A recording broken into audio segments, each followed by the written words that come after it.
Hello everyone, Earl Henderson, Primordial Defense. Thank you for watching. I have another Monday quarterback video for you. I'm going to play this video and talk about things that are going on and better explain what's going on and talk about things that I think that are being done right and or done wrong. Here we go.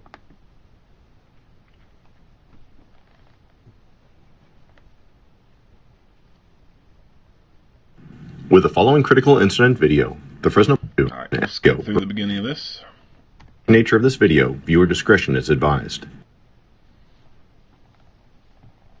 On Sunday, March 6, 2022, at 2:18 a.m., officers from the Fresno Police Department responded to multiple 911 calls regarding reports of gunfire in the 500 block of East Weldon Avenue. 911, what's your emergency?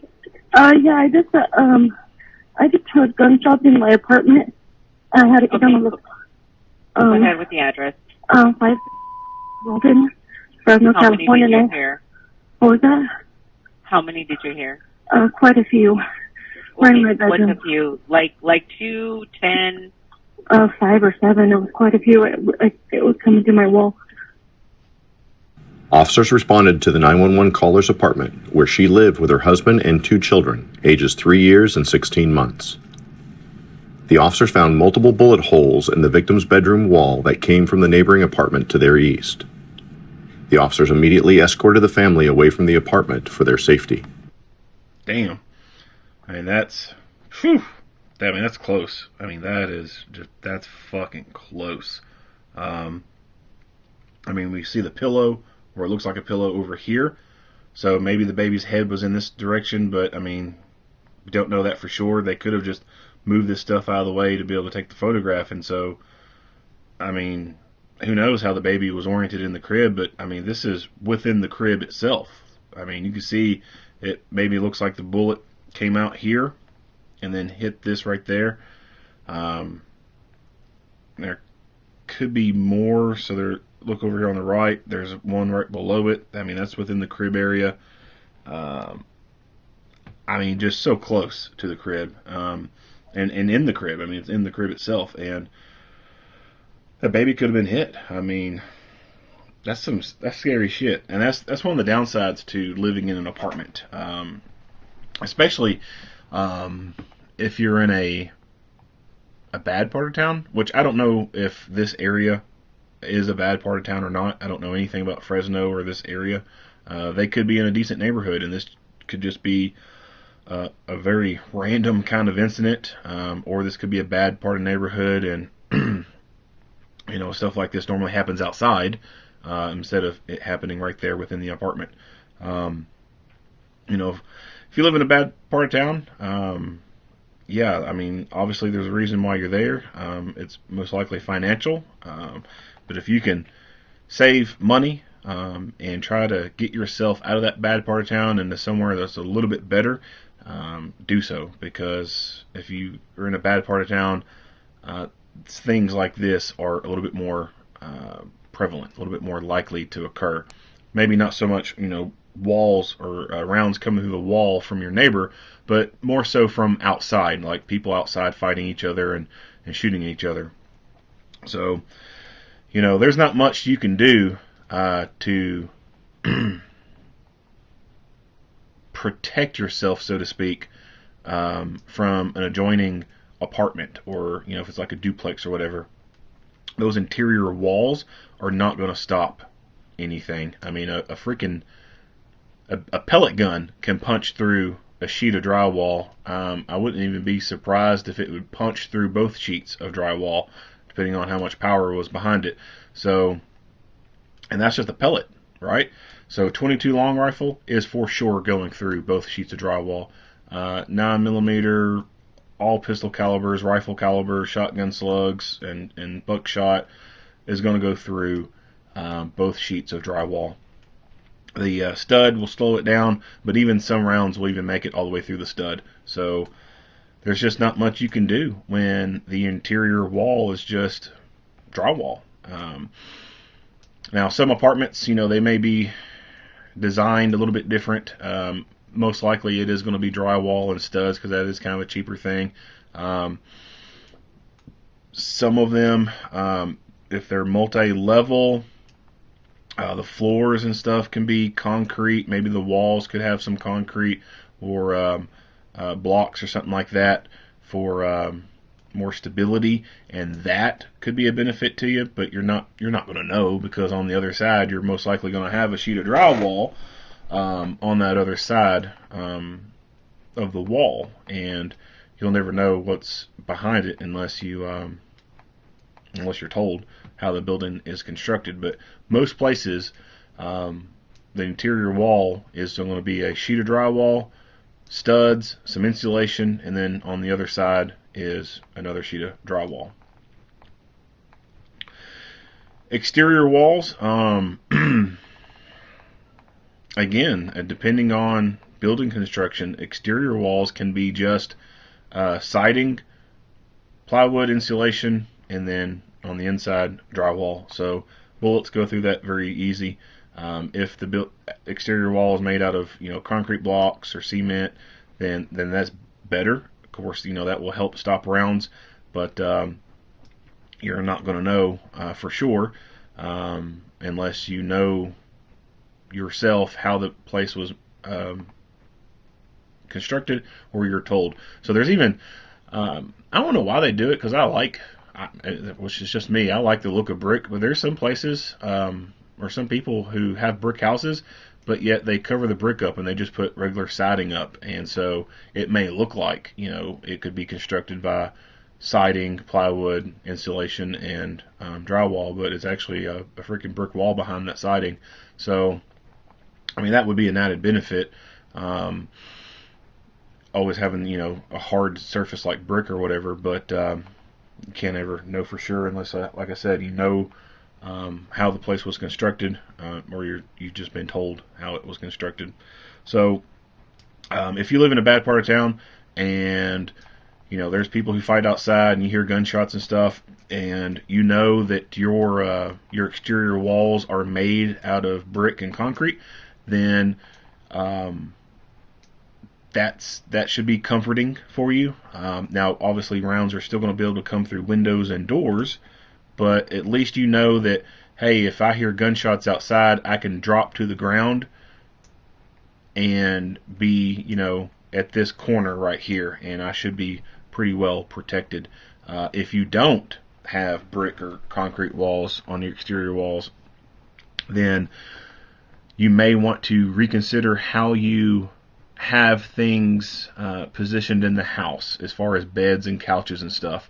So if you're in a bad part of town and there's no way getting out, you're stuck because of finances or whatever, then instead of putting that couch up against that exterior wall, have it more to the interior wall and have the TV and everything up against that exterior wall. That way, if rounds are fired and a stray round comes and hits your exterior wall, then hopefully it will hit TV, hit entertainment center, etc., and you will be further away from that wall, so that you'll be less likely to be hit by a stray round. Same with like bedding and everything. So instead of having the bed up against the window, maybe move it closer to the interior part of the room. That way, if there's shots fired outside and you can roll out of bed and hit the floor and minimize the likelihood of you being hit by stray rounds. As far as interior goes, there's not much you're going to be able to do. If you have that much of a concern, one thing that that could benefit is maybe one. I hope you will get into reading and have your kids into reading. So having a bookshelf, say for example this room right here, the baby's room. Of course, we can't see the rest of the room and know what it looks like, but the crib could be moved away from the corner, and a bookshelf be put up within this area, and some other stuff that could help slow rounds down if a round were to come through the wall, and have that crib kind of within that plane or whatever. That way, if something did come through the wall, hopefully the books and stuff would stop it before it made it to the crib.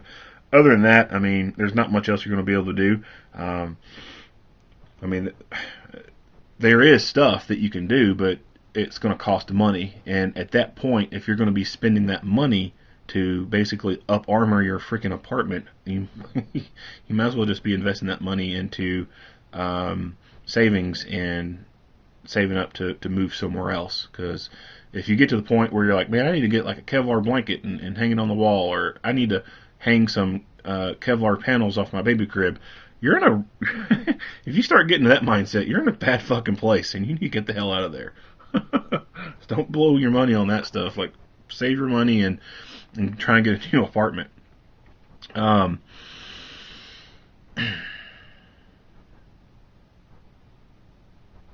Yeah, not much else to say about this. We'll move on.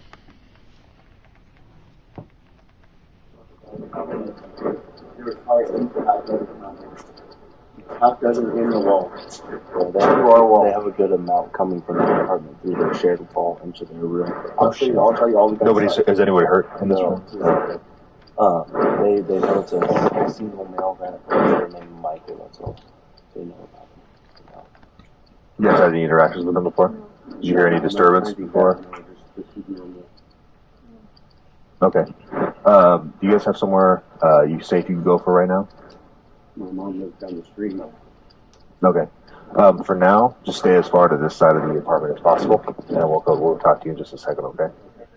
Through their investigation, officers identified the occupant of the neighboring apartment as 48-year-old Michael Zavala. After contacting and ensuring the safety of other residents at the apartment complex, officers attempted to contact Mr. Zavala using a public address system in a patrol car. 573 East Weldon Avenue, apartment 1. All right, so they mentioned making contact with people and ensuring their safety, but they didn't really mention anything about removing the people from the apartments. So this incident has obviously involved gunfire, and the person has shot through a wall, and they've gotten to the point where they're trying to get the person to come out by PA, and who knows what's going to happen past that point. This could end up being a barricaded situation. It could, end up turning into a gunfight and everything like that. So that means a bunch of rounds could be getting fired, and obviously we know that apartment complexes, the walls and everything, just like residential houses, they don't stop bullets very well. So there's a lot of victims or potential victims within this area. So for scenarios like this where you're going to want to evacuate people, I think that there needs to be an emergency management plan in place for these kind of situations. So one plan that could be in place is, if you know that you're going to be evacuating an apartment complex, then you're going to have to erect some type of emergency shelter, or make some type of emergency shelter for the people who are basically being displaced by this incident. And that could be something as simple as having agreements in place to where, hey, if we're going to have to evacuate an apartment complex due to a standoff, hostage situation, or even like a gas line rupture, or whatever, where you have to evacuate in a whole apartment complex, where are these people going to go, especially in cold weather? So this is March, and March is usually a pretty cool weather time of the year, so people can't be standing outside for very long periods of time in cold weather, so they got to be somewhere to be warm, especially little kids and babies. So agreements can be put in place to where the local high school gymnasium is going to be used for emergency housing. The fire department's training room could be used for emergency shelter housing. The police department's community room, training room, whatever, could be used. A local church or something that has a big gymnasium could be, on some type of agreement list or whatever. Not usually, but each city, each county, each state should have an emergency response book, an emergency management type of a local book where they have things outlined about, if this happens, this is what we're going to do. These are the people who we're going to call first for, this, and this, and these are our resources. Here's all the phone numbers for everybody, et cetera, et cetera, et cetera. So every county should be maintaining one of those.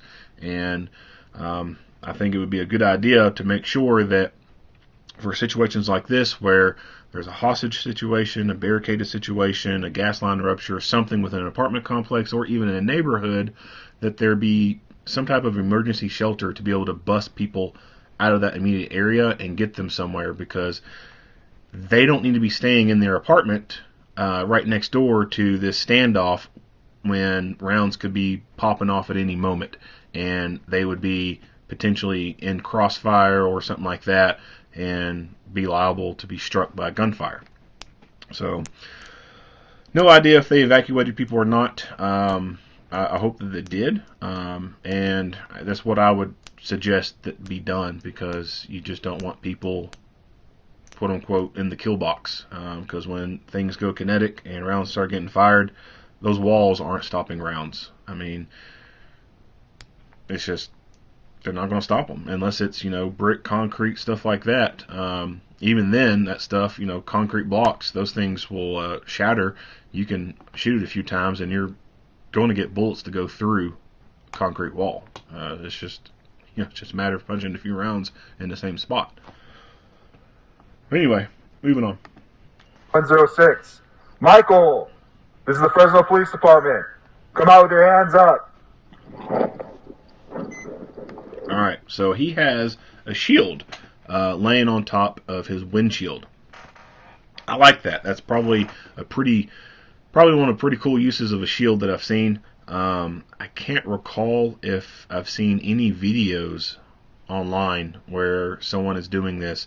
But this is a pretty good tactic for him because, one, he has to be in this vehicle. Let's see if I can get it to be a non-blurry freeze. There we go. He knows he's going to have to be in this vehicle to get this vehicle positioned facing the apartment where this guy's going to be at, and to utilize the PA system. So he's going to have to be in the vehicle for this. Well, we all know that vehicles suck for cover. They don't do very good. They're known as bullet magnets. The bullets go right through windshields, no problem whatsoever. Go through side doors, no problem whatsoever. So he does have the vehicle positioned there. The engine block is going to be able to stop rounds as they come near him or to him, but that windshield is not. The rounds are going to pass right through the windshield. So he has taken that shield and he's laid it right over top of the driver's side window. That way, if this dude starts popping rounds at him, he has cover to be behind and he's going to be protected.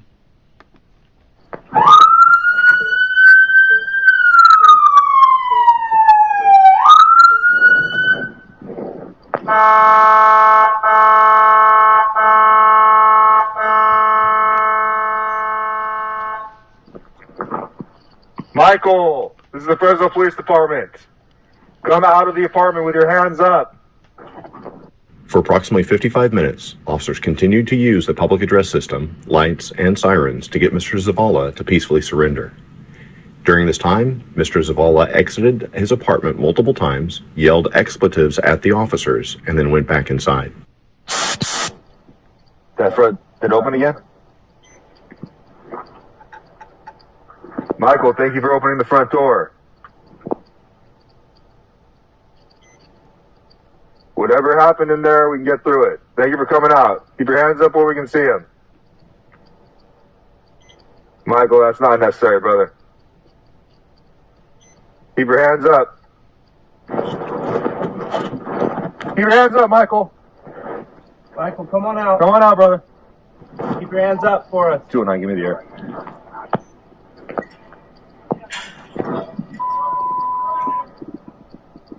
Primary came out, put his hands in his pockets, again told us to expletive ourselves, and then walk back inside, close the door.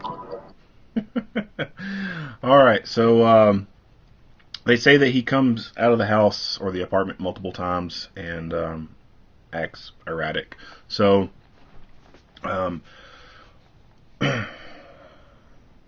he's already come out once, and we know he's got a gun. So obviously there needs to be some form of lethal cover being provided here, right? And what does that cover need to be in the form of? It needs to be rifles. If you know you're going to a gunfight, bring a rifle. Rifles dominate gunfights. They stop gunfights faster. They incapacitate threats a lot faster than pistols. I've seen it done in a few videos before, maybe only a couple, where officers were able to obtain a ladder, or they used a vehicle and they climbed onto a roof and they had somebody on the roof. So you can see this this pitched roof design right here. This of course looks like a carport or something like that, but this is a pitched roof. You can see the other side is pitched right there. So I think it would have been entirely plausible for one person to get up here with a rifle, and that's going to be something that he's not going to be expecting, right? Like, as soon as he steps out of this door, he's going to see all these flashing lights. He's going to see spotlights pointed at him. He's not going to be thinking to be looking up. And so you could have a person up on the roof with a rifle aiming down on him. Now, with that being said, that person with the rifle is only going to have a certain view coming down. Once he comes out this door and he gets to a certain point, there is a possibility that he will go out of view of the person on top of this roof just simply by this roof design. So that would also mean that someone could be on this roof, but if there was someone on this roof, then these people over here, if they had to fire in this direction, then technically there's a person that's going to be downrange of them. So I wouldn't necessarily recommend a person on this roof. But on this roof, for sure, someone on top of it aiming down, having a person with a rifle, and also potentially having two people with less lethal devices. Maybe one person having something like a pepper ball gun, or one person having some type of munition launcher, or even a big riot can of pepper spray. And when this person, they come out the door and they start, acting stupid and being really non-compliant, they could deploy less lethals on this person and potentially get them to surrender right there, or give up right there, what have you. Now, of course, if they go running back into the room, then that's a different story. Then they'll have to start trying something else. But I think for surprise factor, it would probably be a pretty good idea to be able to put somebody on this roof, because who's going to expect when you come out the door seeing all the flashing lights to have somebody on a roof, right? Like, you just wouldn't be expecting it.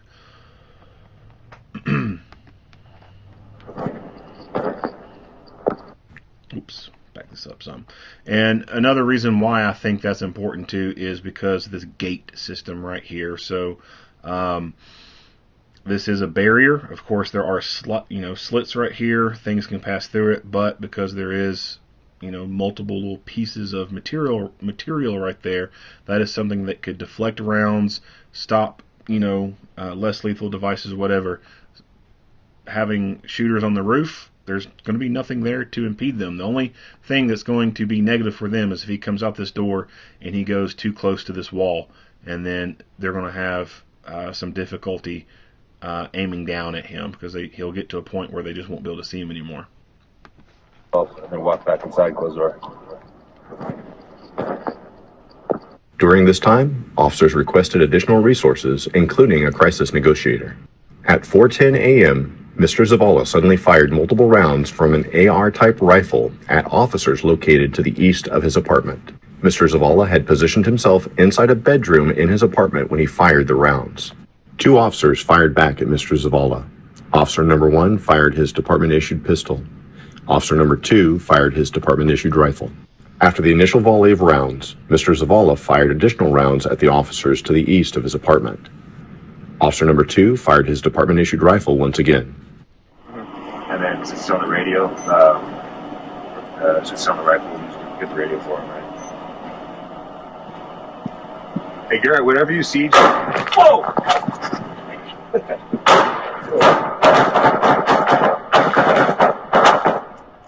Get down. Doing all right, we got shots fired. Hey, you guys okay? Anybody hit? No, I'm good. Anybody hit?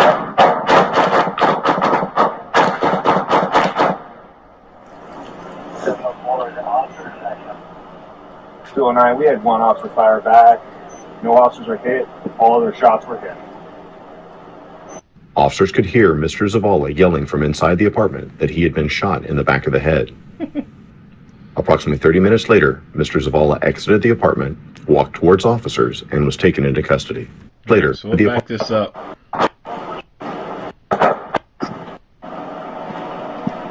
Hey, Garrett, whatever you see... Whoa!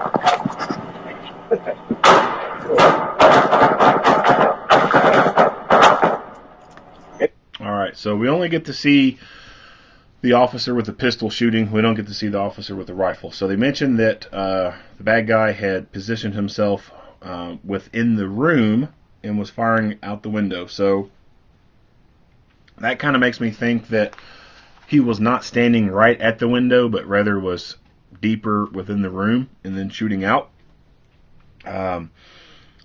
Either he was intentionally doing that, or he just got lucky and did that, and it worked out to his advantage. That is actually something that snipers are trained to do.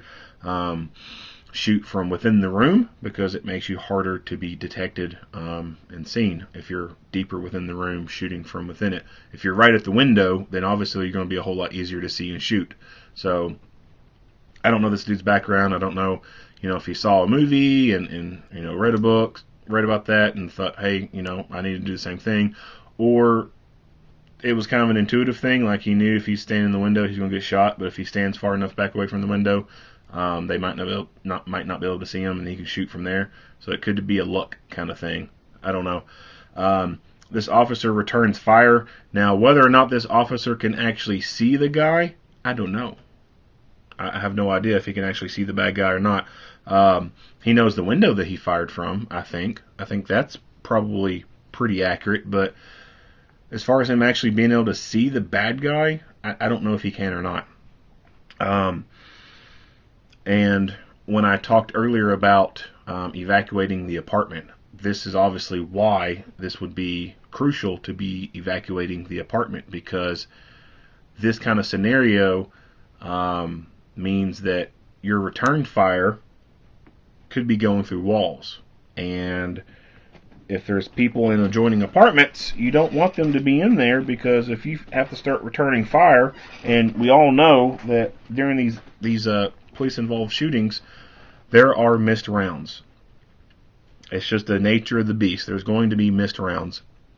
And there could be rounds that could hit the bad guy and they just go completely through him. So that's why I said earlier that it would be very, very important to evacuate the building. So, not just from that aspect, but also because of a tactic of intentionally shooting through walls to hit your target. So, this guy is shooting from, within the room. He's not right at the window. It's not like a Hogan's Alley thing where the bad guy pops out right at the window and then you shoot the reactionary target. So, they don't have that luxury of him, making himself that easy of a target. He's shooting from within the room, and so if you know the building is completely evacuated, then a tactic that could be employed is just put a lot of volume of fire through that fucking window. Do a fucking mag dump within that window. Do a lot of suppressing fire into that window, and then see what happens after that. And not so much into the window itself, but also around the window frame as well, so that you can punch rounds through the wall and have them go into the room, and you'd increase your likelihood of hitting the target that way. But that is a tactic that is not widely taught or utilized within domestic law enforcement, because there's a lot of friendlies around. A lot of, this term doesn't really apply to domestic law enforcement. It's more of a military term, but there's a bunch of non-combatants around, right? A lot of citizens, a lot of potential for collateral damage. So it's not something that's widely taught or even embraced. There are some places that do train for it, and they do have it within their policies that, if the circumstances are right, officers can, instead of, having to see the target and then shoot at it, they are allowed to aim at walls and objects where they believe the subject to be behind and shoot through those. So it's something that can be done, but it has to be done carefully. Not every environment is going to allow for it, but there are some circumstances and environments where the tactic of shooting through walls can be utilized and should be utilized to maximize your chances of neutralizing the threat and stopping the fight. All right, moving on. Get down. Alright, we got shots fired. Hey, you guys okay? Anybody hit? No, I'm good. Anybody hit?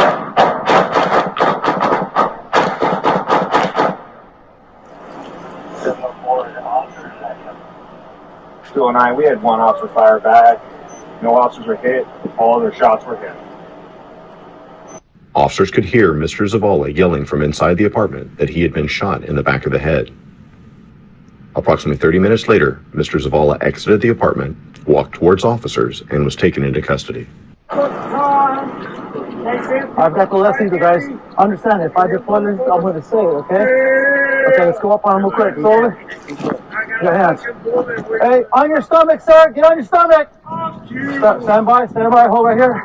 On your stomach, hands on your back. Hold right here. Hold here, hold. Hands keep up. I want to chop me. Hold the rifle. I want to hands up. I got a fucking bullet in the head. I got a bullet in the back of my head. I got a bullet in the back of my head. 109, we have him in custody. Mr. Zavala's firearm was located inside. Here, hold. On your stomach, sir. Get on your stomach. Stand by, hold right here. On your stomach, hands on your back. Hold right here. I want to chop me. Hold the rifle. I want to fucking hands chop me. up. I got a fucking bullet in the head. I got a bullet in the back of my head. I got a bullet in the back of my head. 109, we have him in custody. Mr. Zavala's firearm was located inside the apartment. So no stock on this, nothing. So it is a very short barrel, and no stock. So this is going to be something that is classified as an AR pistol.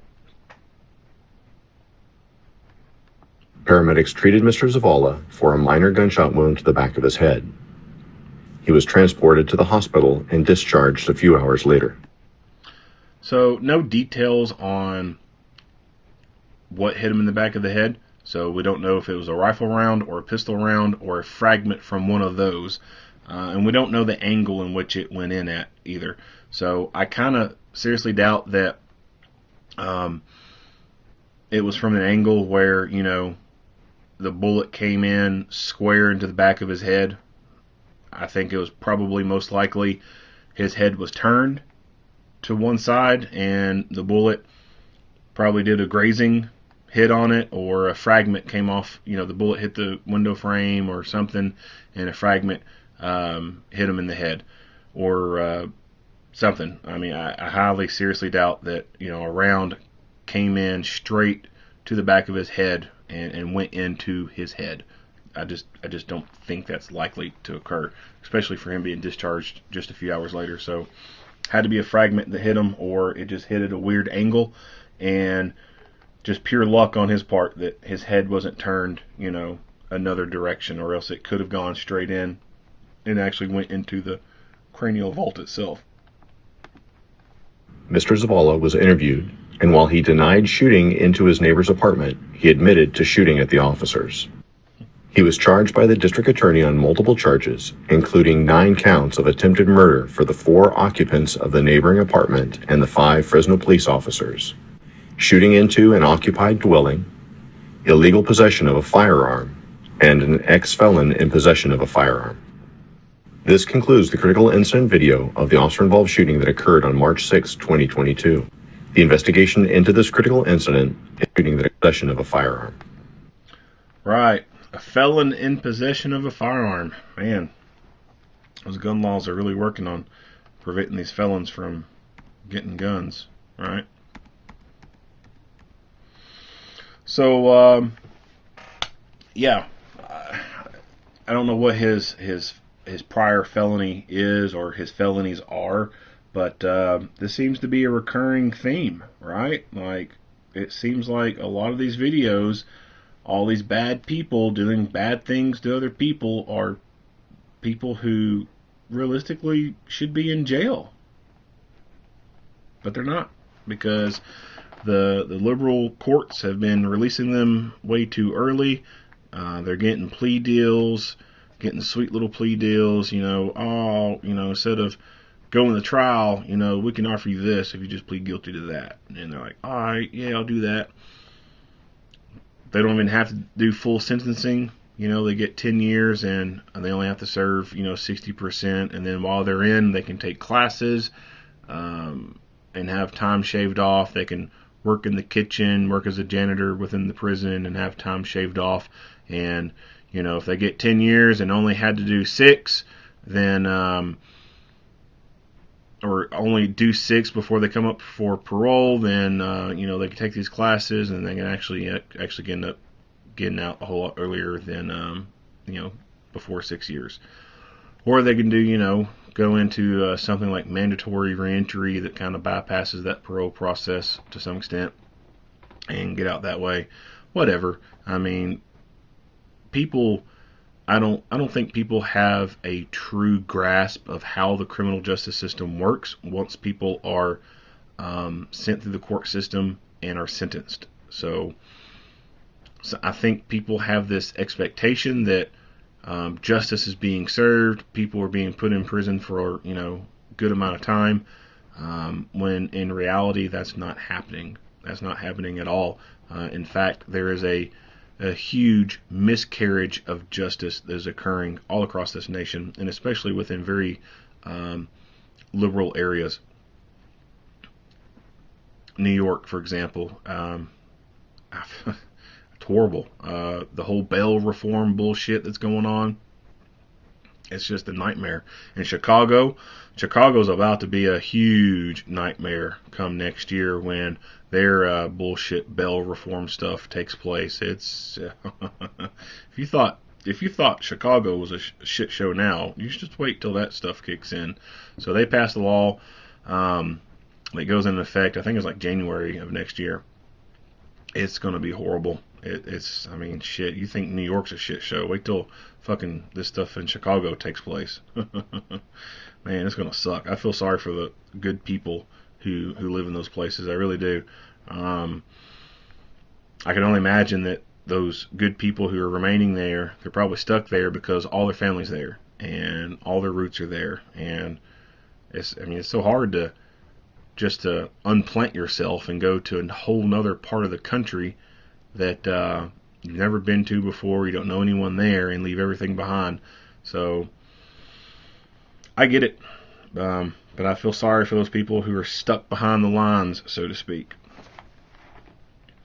But our country, we need to become harder on crime, especially for violent offenders and persistent felony offenders, because those people are the cancer of our society. They are the ones who are making things extremely unsafe, and they just need to be locked away. They really do. They need to be locked away for a very long time or indefinitely. Some of them just do not deserve to be walking around on the streets with the rest of us. They cannot play by the rules. You think about a vicious dog, right? Like, we all know that vicious dogs cannot be trusted. They're vicious, right? So they either A, have to be kept in a kennel all the time, be locked up all the time, or they get euthanized, right? So we understand that concept with vicious animals. But when it comes to humans, it's like we've lost that reality. We've lost that grasp on reality that, oh, this is a vicious person. Let's let them fucking out with no restrictions. Let's not keep them locked up. Let's let them out and about and let them go fuck more shit up.